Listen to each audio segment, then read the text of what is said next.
Wanafunzi watatu ambao walitrend mtandaoni wakimgombania Mwijaku wamefikishwa mahakamani Kisutu kwa ajili ya kujibu mashtaka ambayo yanawakabili. Kumbuka hii ilikuwa ni miongoni mwa story ambazo zilipata umaarufu mkubwa sana huko social media, watu wengi wakiongea kwao, na Mwijaku pia akitakiwa kuripoti. Zilitoka taarifa kutoka kwa jeshi la polisi wakisema pia kwamba lazima watamhoji, na hii ni baada pia ya amri ya Waziri Gwajima kwamba lazima wote ambao wanahusika na hili sakata waweze kuhojiwa na haki ipatikane.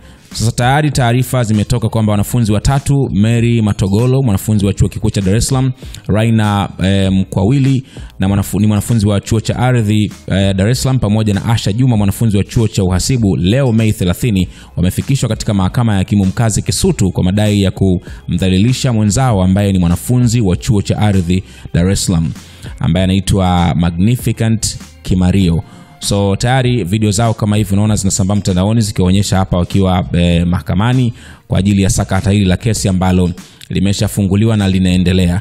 Updates nafikiri zitaendelea kutoka baada ya hapa kuelewesha umma nini ambacho kinaendelea, lakini so far tayari baada ya ukimya wa muda mrefu, kwa sababu pia kuna watu walikuwa wanajiuliza hii kesi imefikia wapi, majibu yakoje, kuna ukimya ulipita hapa katikati. Nafikiri hizi ni updates ama ni majibu ya yale maswali ambayo watu walikuwa wanajiuliza, kile ambacho kinaendelea kuhusiana na hili sakata la wanafunzi ambao walimdhalilisha mwenzao kwa kumpiga, kumkata nywele na kumfanyia vitu vya ajabu sana ambavyo viliwagusa watu wengi sana huko mtandaoni, na mbaya zaidi kumgombania mwanaume hali wao ni wanafunzi, wajibu wao ni kusoma, lakini ndio hivyo mapenzi yakawachanganya wakafika katika level ya kumfanyia vitu vibaya mwanafunzi mwenzao. So mpaka sasa kesi ipo mahakamani na nafikiri pengine baada ya hapa tutaendelea kupata taarifa ya kile ambacho kinaendelea. Una mtazamo gani hapo chini kwenye sehemu ya comments? Nikukumbushe pia kusubscribe hapa SnS kwa taarifa nyingine kila wakati.